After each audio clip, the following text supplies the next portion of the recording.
As an actor, my business is words. I learn them, I interpret them, I communicate them. But there's one word no actor's allowed to say. Just to speak it out loud would bring down a terrible curse. It's 2 syllables, it's the name of a play, it's the name of a king. What's the word?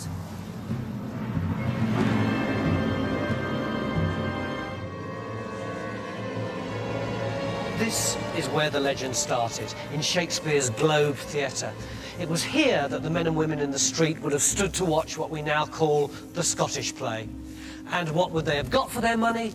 Treachery, murder, and more scariness than the Blair Witch Project. Double, double, toil and trouble. Its hero is a man who hangs out with witches and the spirits of the dead, and not only kills a king and murders his friend, but also drives his wife mad into the bargain. Out, damn spot. Shakespeare has woven a spell. He's created an unforgettable story. But the most fascinating thing is that there really was a real king with the same name living in Scotland 1,000 years ago. And his story is even more compulsive. Now, I'm used to archaeological excavation, but now I'm going to dig down into history to try to reveal the secrets behind that real king. And I'm not going to be superstitious, I'm going to say his name. Macbeth.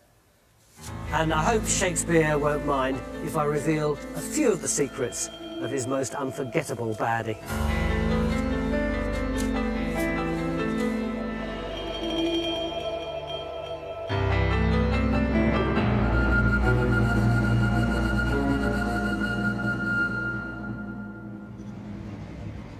Shakespeare makes us feel we know this man.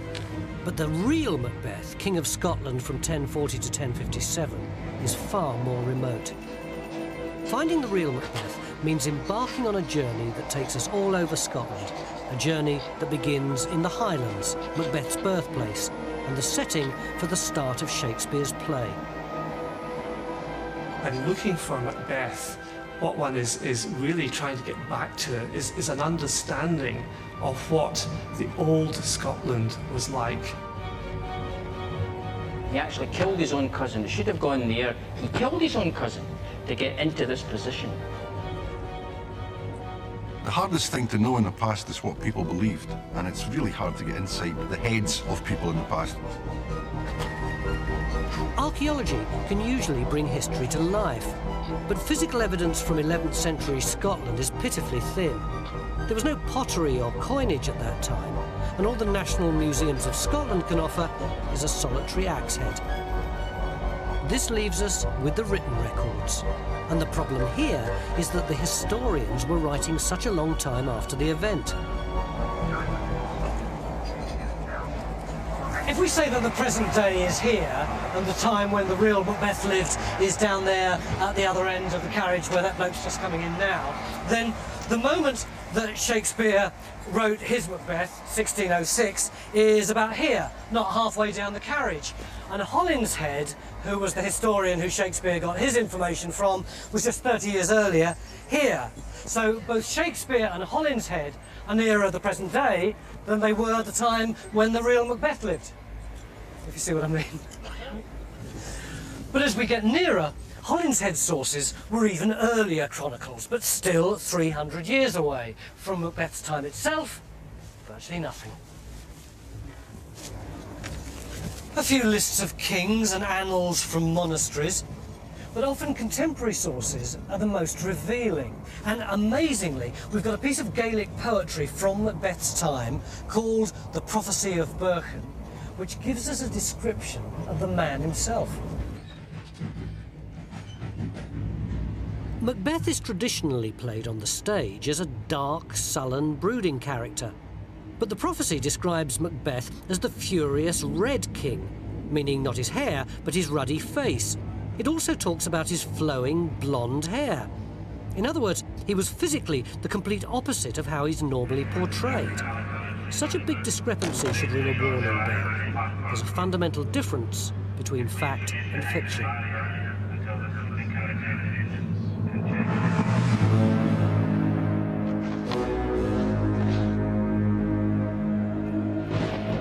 When shall we three meet again? In thunder, lightning, or in rain? When the hurly-burly's done, when battles lost and won. Shakespeare's play opens on a blasted heath like this. A storm's brewing, thunder echoes and lightning flashes. This misty, isolated spot is the haunt of witches. Where the place? Up on the heath, there to meet with Macbeth. Into this eerie world comes the Thane of Glamis, the warrior Macbeth. He's just covered himself with glory fighting the Norwegians. His King Duncan thinks he's a great guy. Everything's going right for him.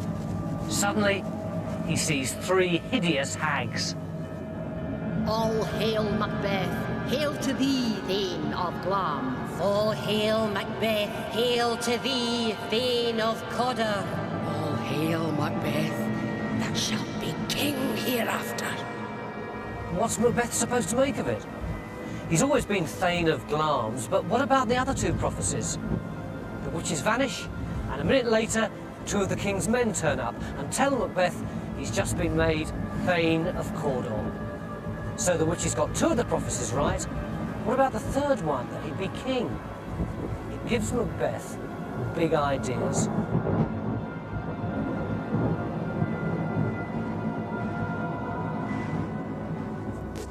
It's a great start to a play, just like a movie. In fact, audiences got so excited by it that soon people wanted to know where it was supposed to have taken place. And here, which is halfway between Cawdor and Forays, where Macbeth was supposed to be going, became known as Macbeths Hillock.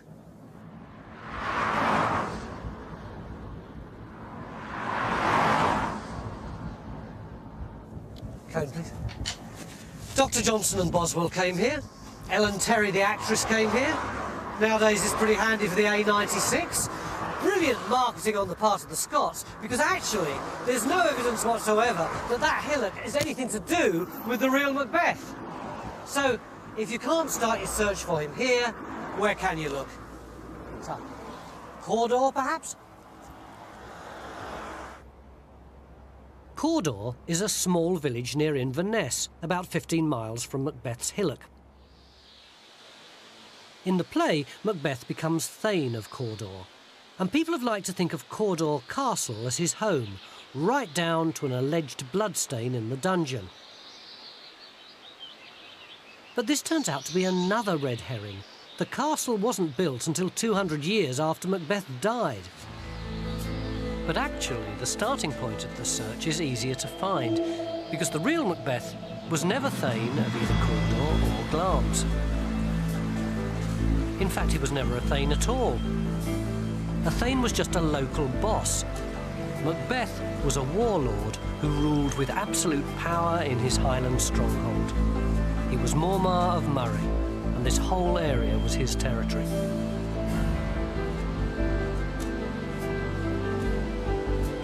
Just like in the play, there really was a King Duncan of Scotland, and the real Macbeth was vital to him politically. Scotland was under continual threat from 2 directions. The English Northumbrians were pushing from the south, and Macbeth in Murray was Duncan's vital northern defence against the Viking raiders who controlled much of the far north.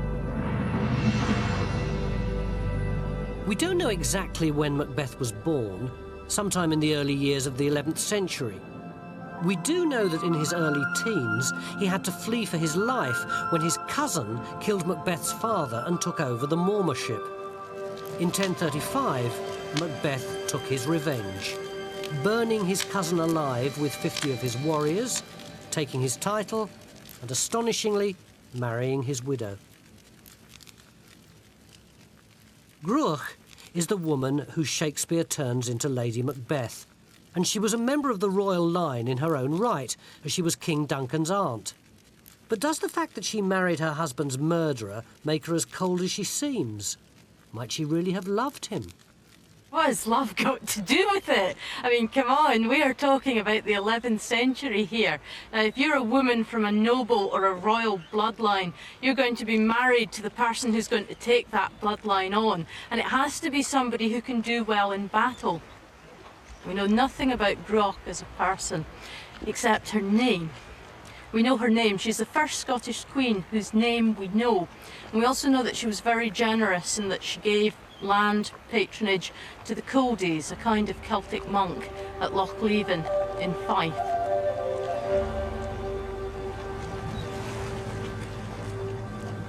The real Macbeth and his wife seem to be very different from Shakespeare's characters. He's not a thane, but a warlord ruling a virtual mini-kingdom. She's a saintly relative of the royal line, funding the production of manuscripts by hermit monks here on a tiny island in the middle of Loch Leven. But there are parallels. Macbeth has got where he is by being a good fighter. King Duncan is absolutely dependent on him in the fight against marauding Vikings from the north. And it's here we get our first real historical link between play and person. Early in the play, Macbeth is rewarded for defeating the Norwegian king Sweno. And we can prove that battle happened. In the Chronicles, we hear how the Scots fought a sea battle against raiding Vikings. They were defeated, the decks were awash with blood, and the Scots fled back to the mainland.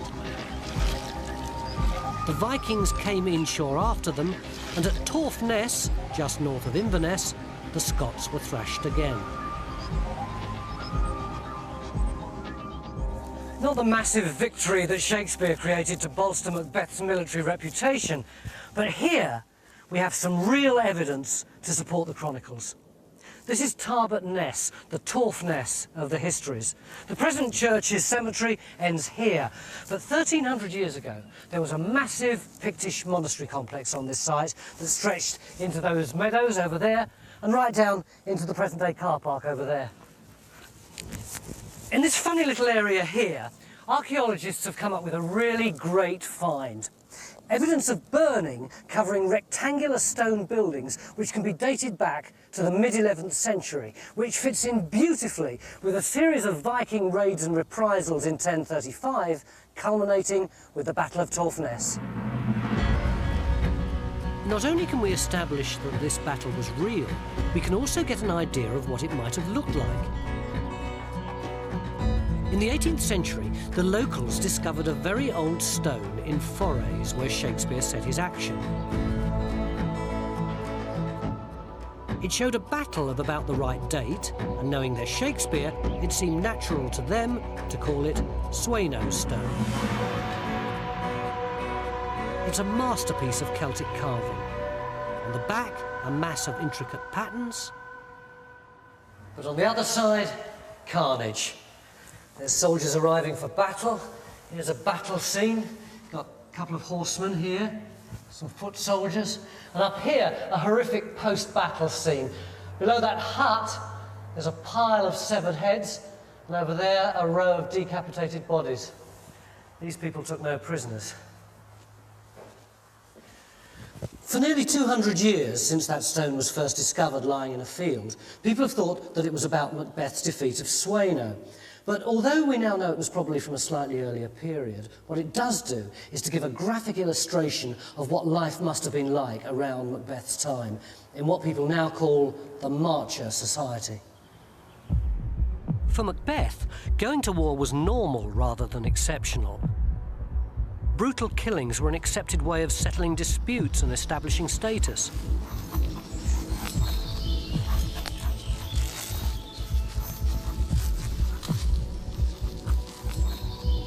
A warlord like Macbeth would expect the menfolk from his lands to join in, many of them without armour, as protection was a luxury of the rich. So what would you have used one of these pole weapons for?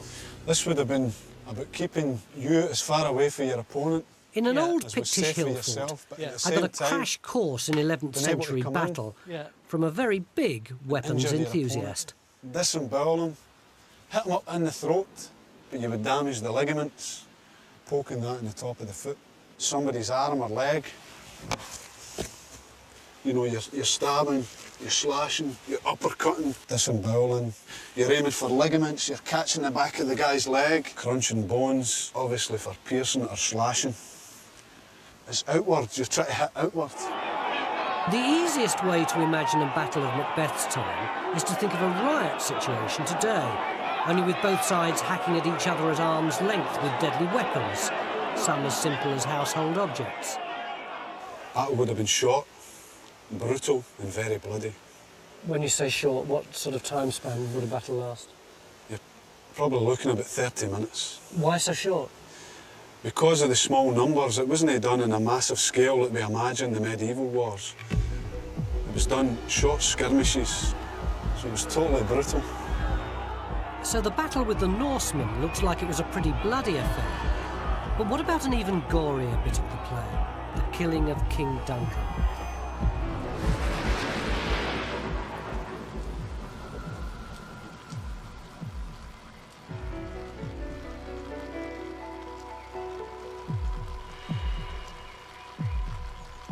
After the battle, Macbeth meets up with Duncan, the epitome of the gracious king.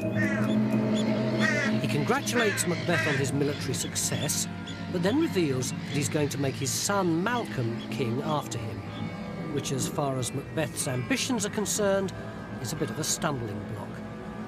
But he gets a horrifying window of opportunity when the king announces he's coming to stay with the new Thane of Cawdor and his wife.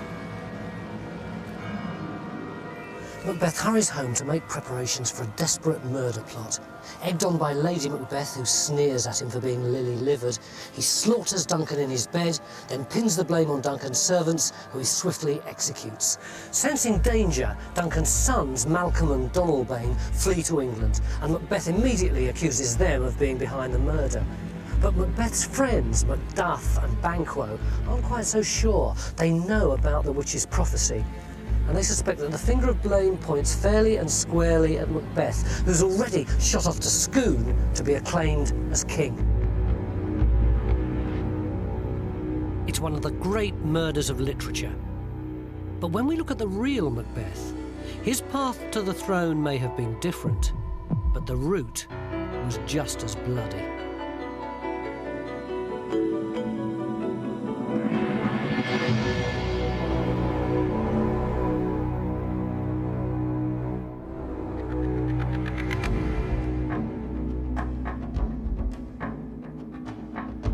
Shakespeare's Macbeth murdered his king, Duncan, while he slept, and spawned a cottage tourist industry for people wanting to see where the deadly deed took place. Johnson and Boswell, hot on the tourist trail from Macbeth's Hillock, thought Inverness Castle fitted the bill perfectly. Sadly, Johnson hadn't got as far as gullible in his dictionary. There was no castle here before 1412. Again, the earliest Chronicle fragments present us with a different story.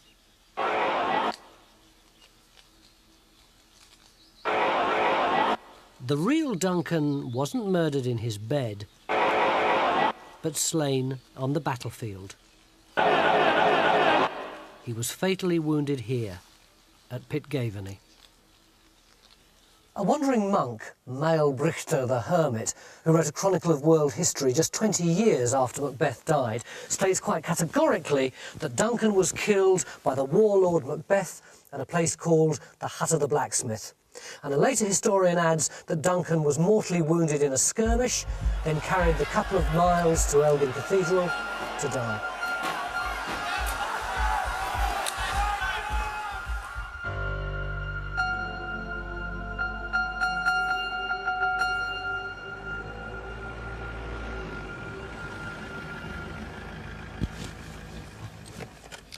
I'm right in the heart of the enemy's lair now. This is the headquarters of the clan Duncan, the very same Duncans who trace their roots right back to the Duncan who Macbeth killed. And strangely, they seem to think that Macbeth had every justification for doing so.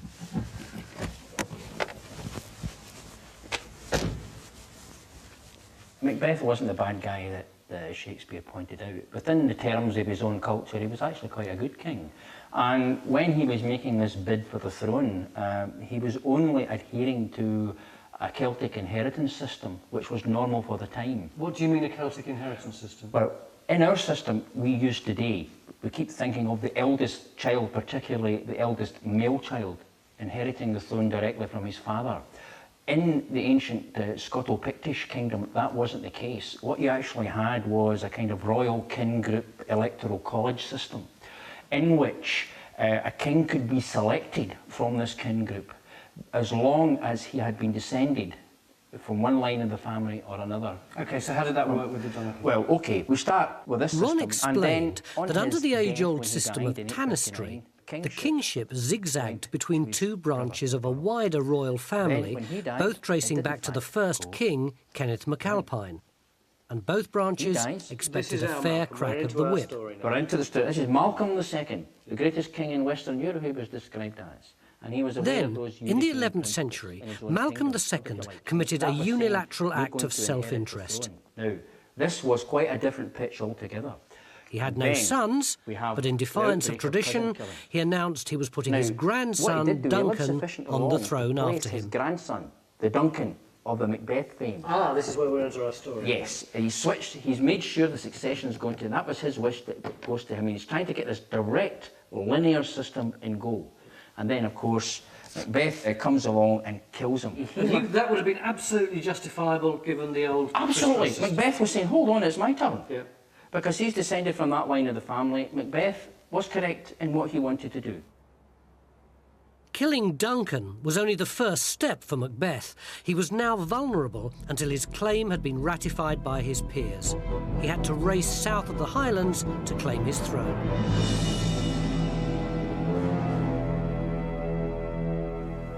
Most people think of the crown as the ultimate symbol of kingship.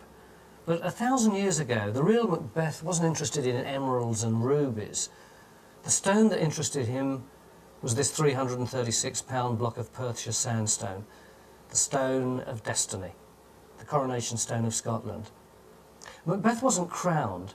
In order to be accepted as king, he had to sit on this very stone and be acclaimed by his nobles. Today, the stone's kept with the crown jewels in Edinburgh. But for the real Macbeth, the political epicentre was 40 miles to the north, in the little town of Scone. It's here that he raced in both play and real life to be acclaimed king. Are you allowed to come over? Bring your fags as well. You can smoke.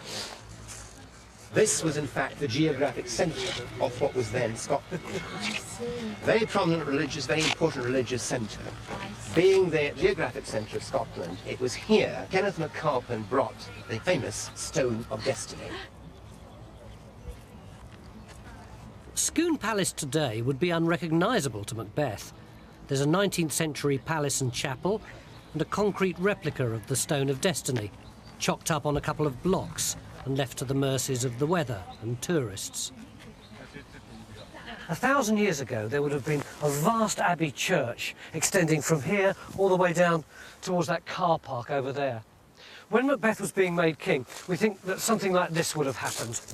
The Stone of Destiny would have been taken out of its usual resting place in the abbey church and then processed all the way along here up that mound, which is called Moot Hill. And then Macbeth would have been led in procession, surrounded by bishops and other senior clerics, all the way up to the top of it. Surrounded by his nobles, he would have sat on the Stone of Destiny, which we think would have been slotted into some simple kind of throne. And once he was seated, a bard would have recited a list of the kings of Scotland, which was a pretty long list. There wouldn't have been a crowning, that didn't happen until a couple of centuries later. Instead, he would have been presented with a sword with which to protect his people. And then his nobles would have acclaimed him King of Scotland. In the year 1040, Macbeth had got what he wanted. He reigned supreme.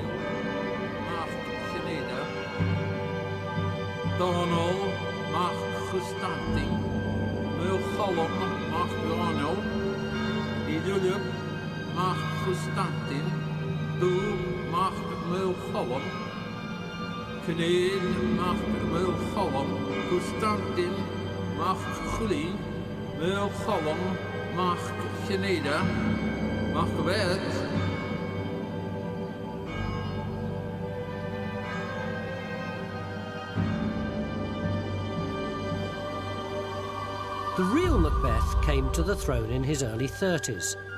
He and his wife, Gruach, presided over a united Scotland. Macbeth led a peripatetic life, moving through his sparsely populated kingdom and staying in different royal halls and abbeys, which were the political centres of Celtic life. In the play, Macbeth's reign is a disaster. In reality, the king was a huge success. It was popular in the country was wealthy, but the fact is it was a safe, secure and relatively prosperous kingdom that Macbeth left, ruled from the Highlands. And you know, that was probably the high point of Highland culture. Macbeth was the last great Celtic king of Scotland. He reigned for 17 years. That's a marvellous accolade. In his time there were fertile seasons. The idea that the prosperity of the king's reign is reflected in the weather and the crops, the very inversion of what comes in Shakespeare's Macbeth, actually, when the times are out of joint and so on. In the play, Lady Macbeth drags Macbeth into murder and dies a raving lunatic.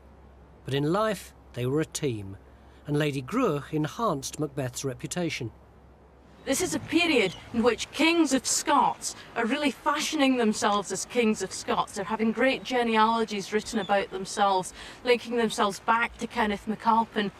This is what's giving them legitimacy. Now, Gruach links to that bloodline. She is Macbeth's most important asset. On top of all this success, the real Macbeth also seems to have had a sincere religious belief. Contemporary sources tell us that in 1050, Macbeth made a pilgrimage to Rome. It was an arduous journey of 3,000 miles, indicating a great personal conviction and an incredible confidence in the stability of his kingdom if he could afford the many months needed to travel. We're told that Macbeth went there and scattered money like grains of sand to the poor. I suspect that one of the reasons for the trip to Rome was to try to bind Scotland closer to Europe and possibly too to the European Church. Shakespeare ignores all of this in the play. His Macbeth is terrifyingly different.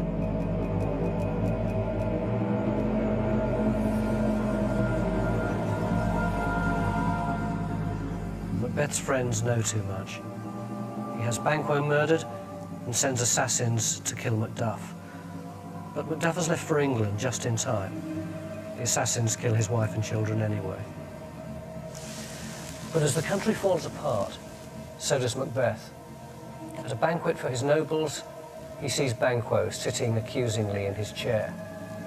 Only he can see the ghost, and his nobles are treated to the sight of their brave new king gibbering like a lunatic. This is murder fiction. Banquo and Macduff are both legendary characters added by previous historians. But the edge of terror is given by a brilliant invention of Shakespeare's own. The Three Witches.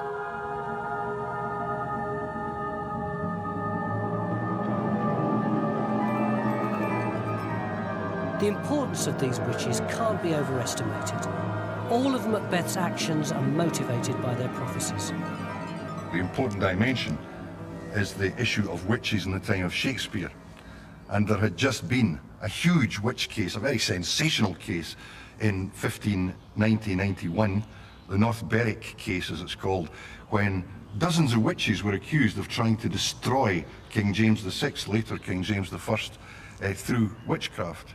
That meant that witches were very current when Shakespeare produced the play, and there were resonances there which everybody would pick up on. Yeah, there had just been a huge witchcraft case, and they had tackled the most powerful person in the land, apparently.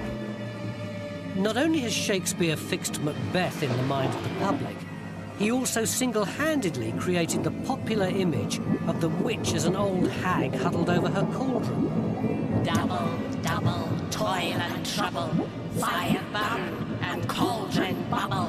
and he may have put it in as a subtle joke. Have a fairy sneak, in the cauldron boil and bake. Eye of newt and toe of frog, wool of bat and tongue of dog. He has these three witches with an enormous cooking pot and are throwing absolutely revolting things into it and mixing it up into some foul-smelling and tasting brew. Scale of dragon, tooth of wolf, witch's mummy. Scots preferred to eat things like soup, porridge. They preferred to boil the meat, and they often did this in large metal pots. And I personally think that this is Shakespeare having a sly dig at the Scots and their eating habits.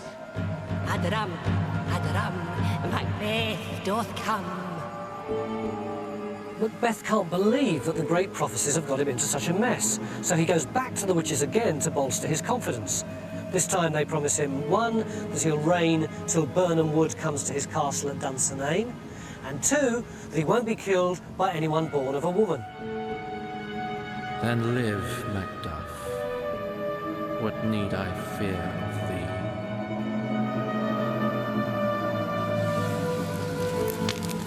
The witches' ability to help or harm played on the fears of Shakespeare's audience.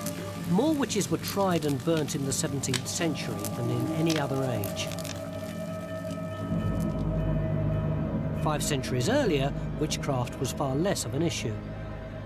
No doubt people cursed each other, and no doubt people had charms against curses.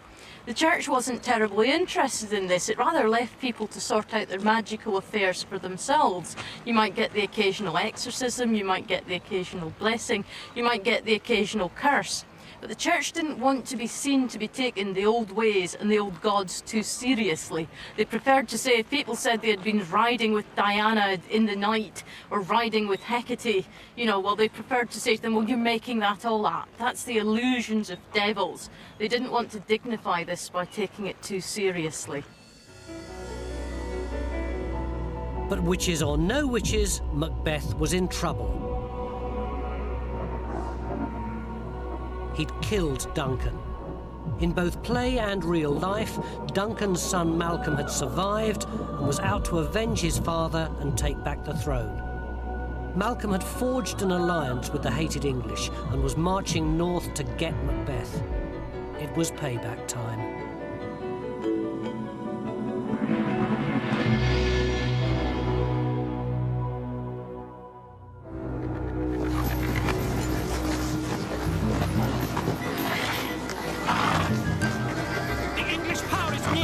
Led on by Malcolm, his uncle Siward, and the good Macduff. Near Burnham Wood shall we well meet them. What does the tyrant? At Dunsinane he strongly fortifies. Some say he's mad. Others that lesser hate him do call it valiant fury.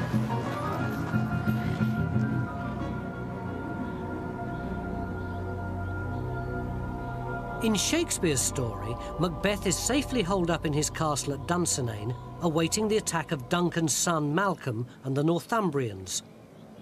And here there's a fair degree of agreement with the Chronicles. In 1054, Malcolm launched a major bid for the Scottish throne, with the aid of the Northumbrians, led by Siward, who also appears in Shakespeare.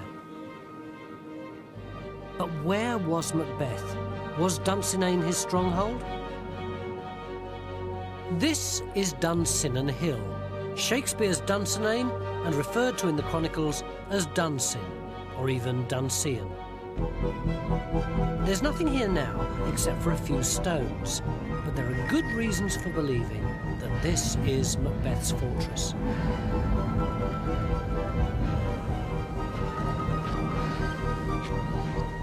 You can see south to the Firth of Tay, and the hill's close enough to Scone to stop Malcolm taking the throne without a fight. There's been no recent archaeology. A trench through the middle of the site belongs to a rudimentary 19th century dig. They found some Iron Age remains, but nothing from the 11th century. But it's still likely that Macbeth refortified an older hill fortress in a time of crisis. We know that the summit is surrounded by multiple stone ramparts. These are massive stone defences. We can imagine that Macbeth utilised the pre-existing ramparts on the hilltop, which he could have strengthened, topping them with some form of wooden palisade.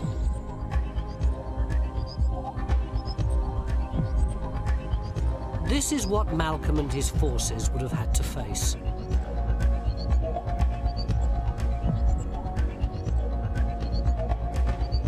A single pathway leading to Macbeth's fortress. A formidable HQ for the king and his command centre. Might have been Macbeth and his closest nobles, his trusted confidants, and perhaps an armed bodyguard, perhaps the Norman castellans who we know were at Macbeth's court. But I think, you know, the majority of his army would have been elsewhere. The hilltop is just too small to accommodate a sizable army, so they would have been in some forward position ready to do battle with Malcolm and Siward's forces as they advanced towards Dunsinane. Macbeth would have been stuck on a hilltop. He could only have won or lost.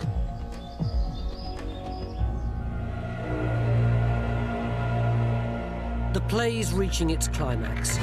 The real Macbeth trusts to military prowess, but Shakespeare's villain is relying on the witch's promise that he won't lose till Birnam Wood comes to Dunsinane, or be killed by anyone born of a woman.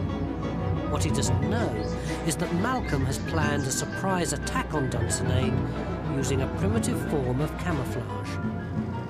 They cut down saplings in Birnam Wood and create a moving canopy of trees.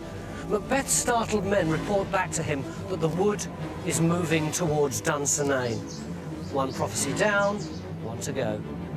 The attack begins. Macbeth's men are routed, but he fights on until he sees Macduff in the thick of battle. They square up.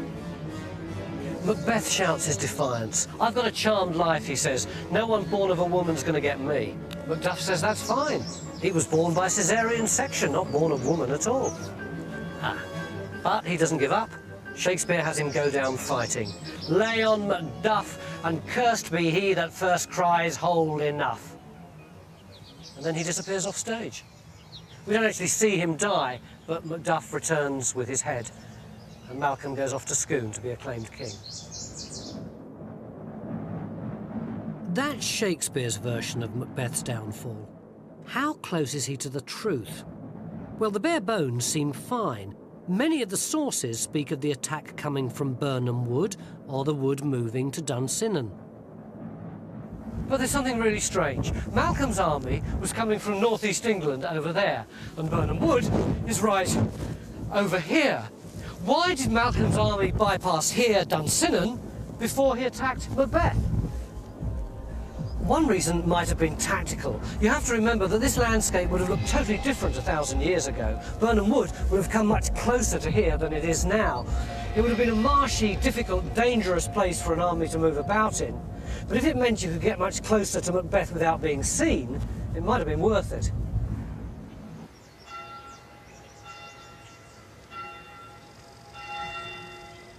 The other reason was strategic, and lay just a couple of miles to the north of Birnam Wood.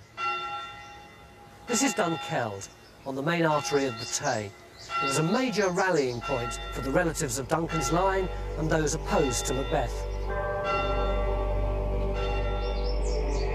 If Dunkeld was a rendezvous for Scottish opponents of Macbeth and Malcolm's English troops, it would give us a reason for the tactical approach through Birnam Wood, which lies between here and Dunsinane.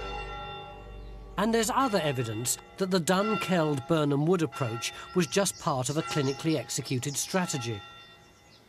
The Anglo-Saxon Chronicle records that Malcolm's army comprised both land and seaborne elements.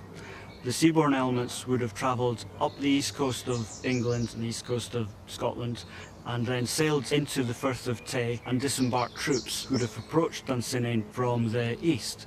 The landborne element of Malcolm's army would have wheeled around towards Birnam Wood, and in effect the army would have approached Dunsinane in a pincer movement from two directions.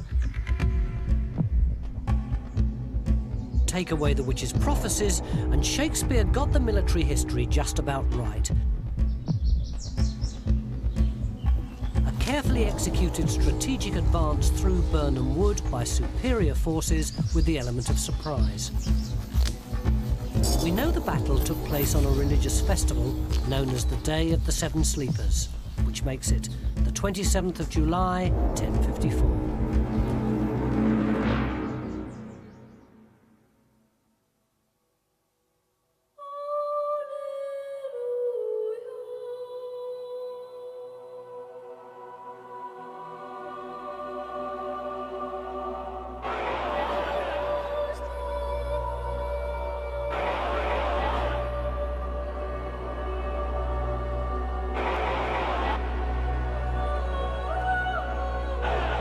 Malcolm won a crushing victory.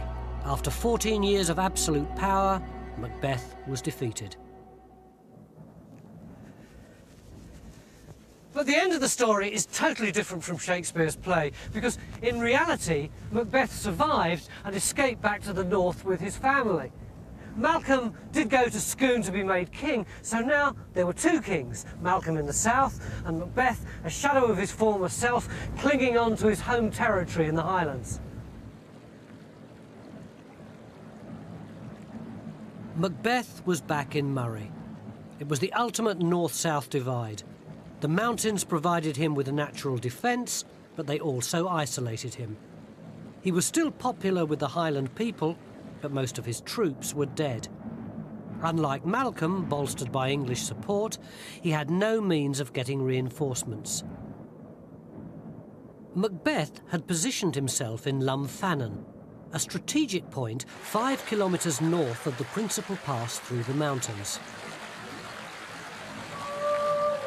Malcolm could afford to bide his time. 3 years later, in the summer of 1057, he made a forced march through the pass and launched a fatal attack.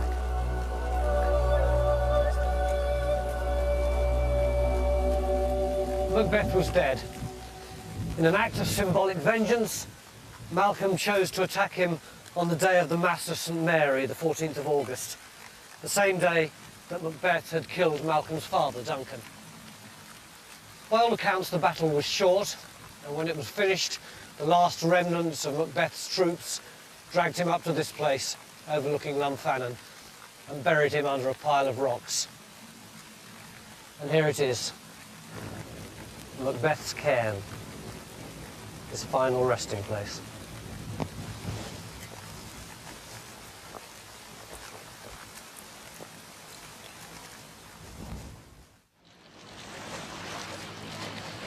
But what happened to Macbeth after he was dead is the most crucial part of the story. The warlord's ultimate fate was decided not by swords and spears, but by the sharpened quills of historians. History is written by the victors, and the chroniclers naturally made Macbeth the baddie and Duncan the goodie. But that doesn't fully explain the black propaganda that gradually turned the fictional Macbeth into the epitome of evil. When Shakespeare wrote his play in 1606 here in London, he had his own special motives. This is the equivalent of the royal box at the Globe. James I of England, who was also James VI of Scotland, was Shakespeare's special patron, and the show opened in August 1606, just 9 months after one of the most terrifying political events in James's reign. 5th of November 1605, the Gunpowder Plot. An evil man, inspired by the forces of darkness, tries to overthrow the rightful king. Familiar? The reason that Shakespeare wanted to paint Macbeth as black as possible was politics. In 1603, Shakespeare's company became the King's Men, and this meant that they had more opportunities of performing at court. And he must have had an eye to the main chance and think of a way of flattering his new employer, and the Gunpowder Plot was an attempt to overthrow the monarch. So Shakespeare portrays a venerable king, King Duncan, who is overthrown, and the mayhem and the crack in the world that follows. He did explore issues that interested King James in the play, issues of kingship, issues of tyranny, issues of witchcraft, which of course James was fascinated in. That's why Shakespeare's fiction steers so far from the facts.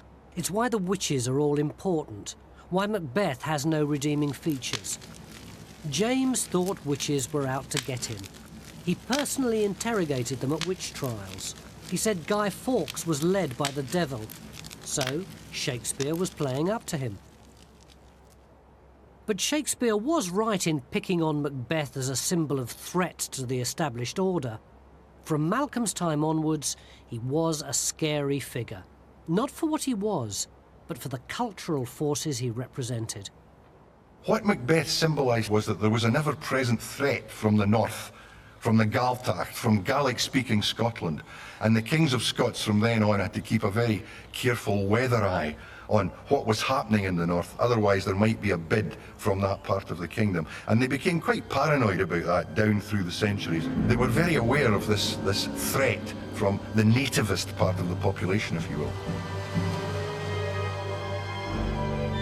There's another tradition, that Macbeth was disinterred from his grave in Lunfannon by loyal followers and taken across Scotland to be buried in Iona.